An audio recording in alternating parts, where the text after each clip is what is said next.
Hello friends, welcome back. Today I'm restocking in my new apron. Do you love it? Karen's mum is such a whiz. She made the apron. Look at this. Look at the detail. This is a different material and it's got an adjustable strap. Honestly, we're trying to get her to make some bags. You know, like she's made us some tote bags that have got her logo on it. She's got an embroidery machine now. And we really wanted to do bags for, you know, like if you spend over £100 you get a free tote bag. How cute is this? In this fabric with this logo on it. We love it so much. But I think she's a little bit, I mean, she's amazing, seriously, but I think I'm not sure she's totally on board yet, but as and when we'll let you know. For now we definitely have one that we're going to do as a giveaway. Anyway, I'm restocking today and I thought I would show you, because I've had an entire batch of candles that have all gone like this, which is not totally abnormal, and frustratingly this is what it's like with the weather. Like this is glued to the side. These are totally fine, these are totally smooth, but then I have a whole batch that it must be to do with like the draft in here. I've got a big window in this door, even though I've got a radiator down here and I'm trying to keep the air at an ambient temperature. Is very, very difficult. And recently it's been so sunny. Also light affects how they cure, I know.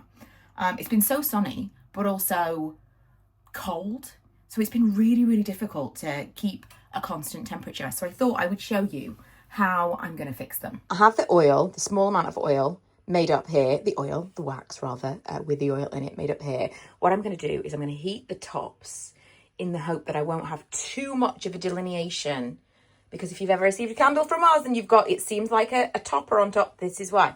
Because, you know, making the candles from home, it is very, very tricky to keep the room the same temperature. I love making candles in summer for this reason, but in this like inclement weather. So I tend to leave a little space at the top so that I have space to do this just in case. Sometimes you do get a defined line. So what I'm going to try today is, instead of poking a hole in the middle, I'm going to poke a hole round the sides of the candle. And my theory behind this, I'm going to do one tester first. This is my lowest one that I specifically set aside for me to do as a test.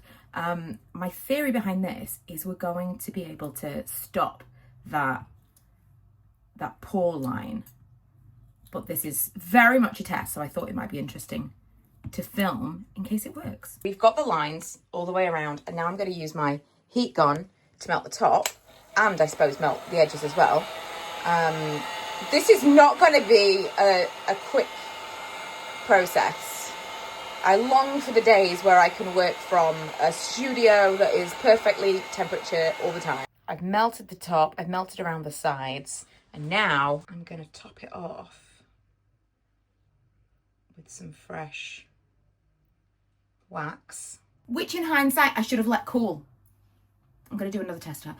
In hindsight I should have let cool to like a cloudier temperature so that it cooled slower.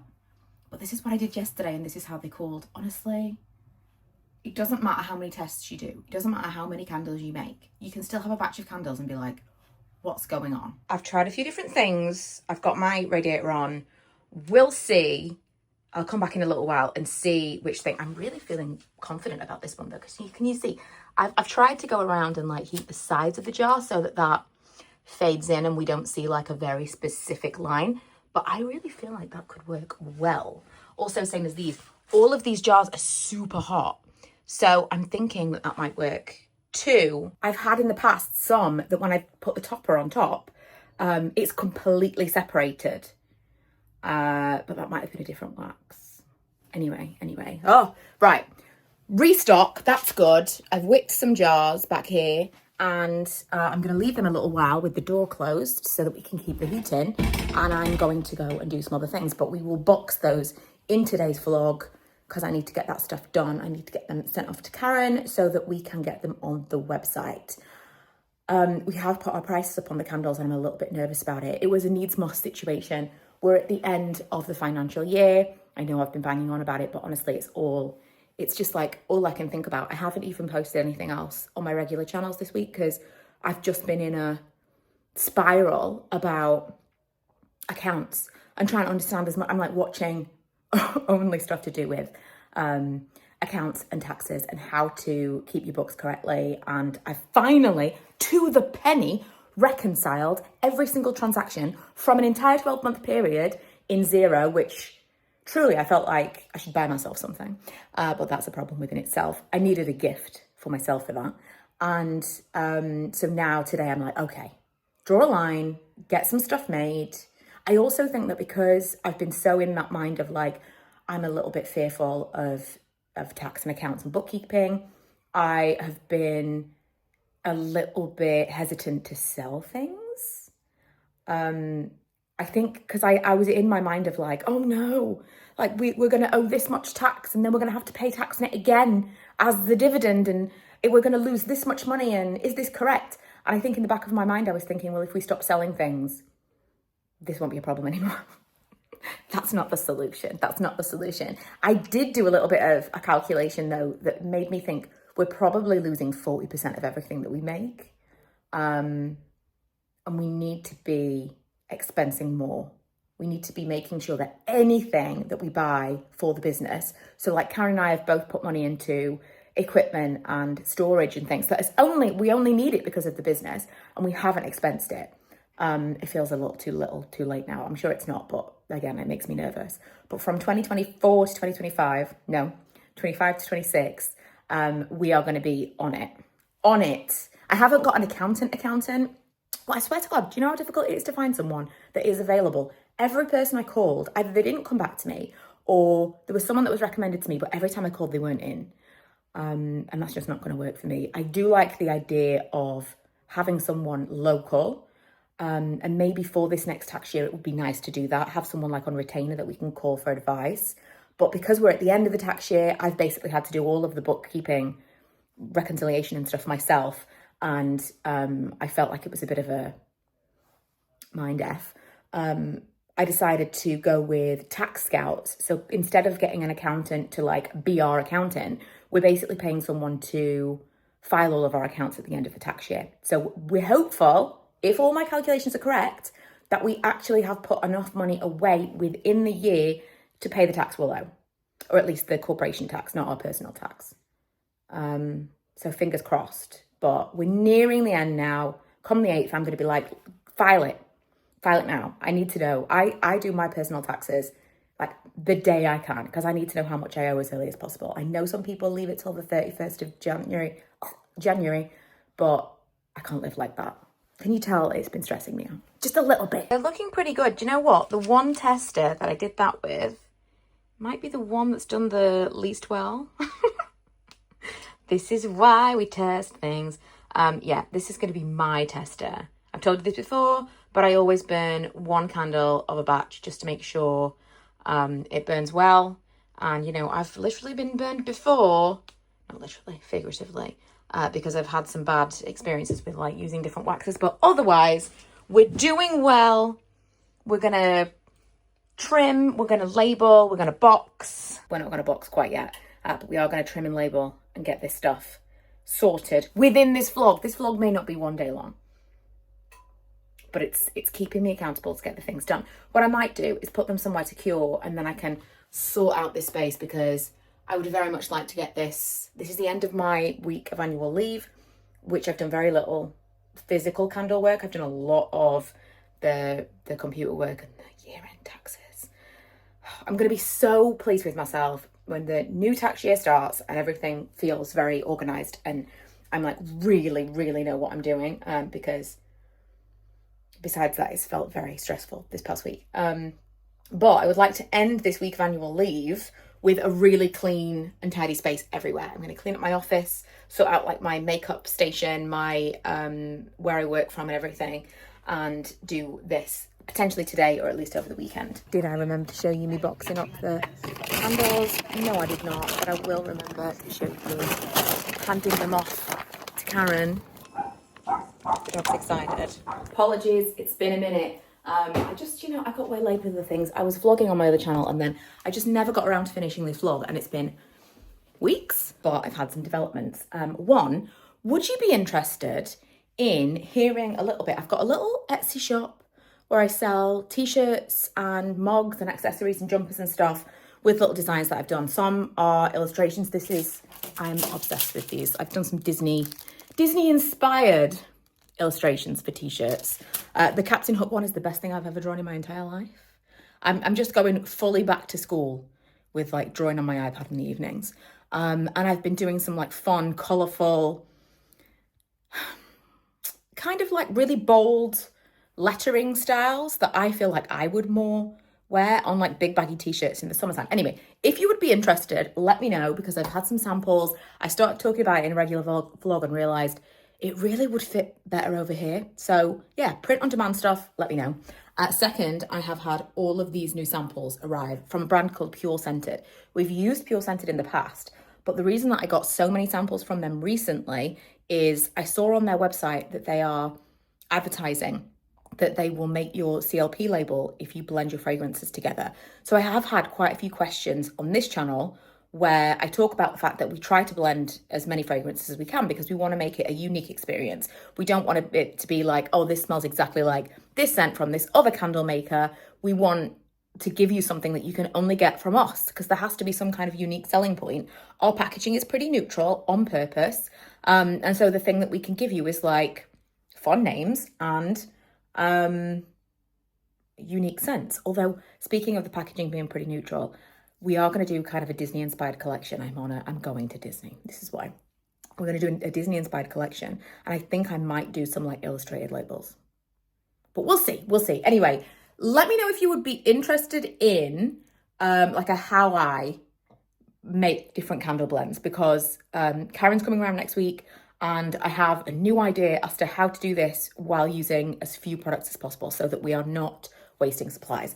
So yeah, I've had that delivery come, and this morning I've had 100, it might be 200, no, I think it's 100 candle jars arrive. 100 candle jars is a lot of candle jars.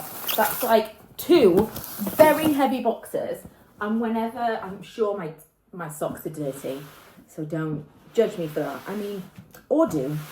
That's totally up to you. I walk around outside and all kinds of things with my white socks on, so they're not dirty so much because I don't have a pair of white socks anymore. So I have these candle jars that, oh, Manny's come to see us. I have these candle jars that I need to put away, and I thought I would, hey, do you want to come and say hello? Oh, hey. I think he thinks someone's come over because suddenly I'm talking. And he's like, oh, do we have a visitor? So I've moved some things around and I now have quite a lot of storage for candle jars. Got some in there, and some more in there. I'm going to put some more candle jars down there. Also into the candle making area, which this is tidier than it was. It did get cleaned up. I just never showed you. Also, this is our new, well, it's new old, our coming back fragrance for the spring, which is daisy chains. But this is the first one that this is a, what's the word? A sample, so don't worry about this. This is the first one that we are launching with the generic label on the front, because we could only get a small amount of the fragrance and it just did not make sense to order like 48 candle labels when we can't make 48 candles. So we'll see how that goes. Yeah, then I've got some more jars in here. I've got more shelves that I can put them on in here. Obviously, you know, just lots and lots of things. And yeah, it's just finding place for them all, really. Because again, 100 candle jars is quite a lot. That said, when I actually tidied everything up the other day, I realised I have more than I thought I did. I thought I was like dire in need of them, and this is going to do me for a while. The worst part of unpacking these jars is that they are usually all... Why do you want to be all up in my business? I know that I have been upstairs working today, but still, I've got a little bit of time before I need to go and pick up Milo from school because he's at an after-school activity, which is unusual. But I've just logged off from work and I thought, let me get these jars unboxed and get them out of the way. And Manny's like, oh, do you have time to spend with your small boy? Aren't you stretching, hey? Oh, you could help. You could do literally anything other than just, I'm gonna have to move this down. Don't be upset. Anything but move out of the way is what Manny will do. Oh my God, there's gonna be another box. Oh, it's a box in a box in a box. It's a babushka of candle jars. Also, I got a question the other day about where I source candle jars from. A few different places, but the bottle jar store is great and really cost effective. They do sales quite frequently, and I've stuck with the 30 centilitre. They're called the Karen jar, funnily enough, in a lot of from a lot of brands. It's called the Karen jar. Oh, I do love this packaging though. When they do a box in a box, it means for the most part they're going to be like this, which is way easier to unbox. I'm going to guess that just to fill the space on the edges, we've probably got some, that are boxed like this. I've had like 100 jars come to me and they're all like this, and they aren't all super easy to take the thing off. So yeah, by comparison, this is like, you can take out 4 at a time. But my thinking behind the choice of the jars that we use is you can get them from so many different places. So if one place is out of stock, you know you can get them from somewhere else. Whereas when you get like even a coloured glass jar, first of all, you don't know that the colour's going to be the same place to place. You don't know that all of a sudden the place that you get them from isn't going to stop stocking them because they weren't popular. Sometimes the shapes can be a little bit different. It's a bit of a pain. So that's why we decided to stick with these ones, just because they're the most common. And although when you can't get them from your cheapest place, sometimes that means spending a little bit of extra money. You know you can still get them from our supplier. That's one box empty. Just one box worth of recycling. I used to use the boxes that we got the jars in because they were like boxes in boxes in boxes. It was so much packaging material. So we used to reuse those for Amazon. When we packaged everything off to send to Amazon, we had to make sure that it was packed in the best way possible so that it wouldn't be damaged in transit. And so we used all of those packing supplies, and now we don't really have a use for them. So if anyone can suggest anything, like, is there anywhere that we can take them that people could reuse them? We don't really send a tremendous amount of wholesale. We do mostly direct to consumer stuff, so we don't have a lot of use for those kind of materials, but we do get a lot of those materials. Manny's annoyed with me now because I'm sitting on the thing that he stands on to get onto the sofa. Oh, and he has to do it from the front, of course. What a creature of habit you are. Come on then, come and sit with Nemo. Come and sit up there. He always, no matter what I'm doing, he just needs to be there. I don't actually think, Henry, that I'm gonna have enough space to unbox all of the candles. I think I'm gonna have to leave one of them boxed up, which is fine. I just like to get it done as soon as possible because I hate, well, I think at least in part, it is the thing of like, it's a job that's hanging over my head, but also because it's not only unboxing the candles, but it's also then getting rid of the boxes and the other shipping materials. Feels like an even larger job, which is, you know, I'm sure some of you get what I'm talking about. I could put them on these shelves, but I'm nervous because I've just put these shelves here. And like they're sturdy, but you know, plus I do want them to be more usable. So I'm thinking I can probably use these when I've cleared all this stuff away. I can probably use these almost as a surface. I can't pour on them because it's not a straight surface. It's very bumpy, but I could use this to package things up and to keep stock. Till I hand it off to Karen, of course. Right, I'm going to wrap it up there. Let me know if you would like to see something on blending fragrances and something on the drop shipping, which is just kind of like a little Etsy shop. It started out with, I was making t-shirts and sweatshirts for myself, and people were asking, and I was like, right, I'm gonna, because I literally just found you can drop ship, you can use specific drop ship websites, and there are no minimum orders. You can just order one of something. So although it's not cheap, it is a way of designing your own t-shirt and then having it made for yourself. There's loads of different places that you can do it. So that's like most of the reason that I did it in the first place. And then when people asked about it, I thought, right, well, I'll put them on my then website. And now I have a little Etsy shop. So my margins aren't massive. Yours could be. My margins aren't massive because the site that I use and the blanks that I use are all like organic cotton, very eco-friendly. Like they're all, I'm trying to remember what it's called. It's like wrap or something, which is, it makes sure that it's like ethical production of everything. So there's that, but it also means that it's not a huge money earner, and it does take time. But it means that when I do things like I've made these designs for our trip, outside of that, other people could still buy them. It's so fun to think of someone wearing my design, like, especially in Disney. How fun. This is the hoodie. This is the only thing that I've had a sample of that I don't know whether or not I'd sell, because I thought I paid £35 for it, but that was before VAT. So this is expensive, like just as a sample price. So on top of that, you've got shipping, Etsy fees. I'm going to have to sell it for like more than £40. And I just don't know if anyone's going to pay £40. So I drew like all the little places in Epcot, and then added a little bit of an Epcot something to the world. And then I focused the globe on Florida. Just lots of little things, but it's not overly Disney, you know? It's not crazy, crazy Disney. And then the other one that I had a sample of, oh, that's another world one. The other one I had a sample of was the light, which if you're a Rapunzel fan,